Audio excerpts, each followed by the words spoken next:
Hello বন্ধুরা, একটি amplifier তৈরি করতে কি কি লাগে দেখুন। এটা 12 ভোল্টের 5 এম্পিয়ারের একটি রাসেল কোম্পানির ট্রান্সফর্মার এবং পাশাপাশি আছে একটি 12 ভোল্টের transformer, China, made in China. এবং এটা আছে একটি 2 ট্রানজিস্টর সার্কিট 5200 এবং 1943 এবং ট্রানজিস্টর ঠান্ডা করার জন্য একটি হিটসিন আছে অ্যালুমিনিয়ামের।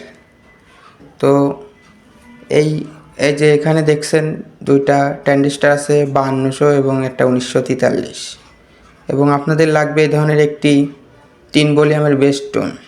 এটা পুরো মোনো কানেকশন, আর এটা আছে ইকো। আপনারা চাইলে মাইক্রোফোনে কথা বলতে পারবেন এটা দিয়ে। তো দেখেন আমি অ্যাম্পটা কমপ্লিট করছি। তো আপনারা চাইলে এইভাবে কিন্তু অ্যাম্প তৈরি করতে পারেন এবং পুরো রিভিউ আমার চ্যানেলে দেওয়া আছে কিভাবে অ্যাম্প তৈরি করতে হয়। আপনারা চাইলে দেখে নিতে পারেন। ধন্যবাদ।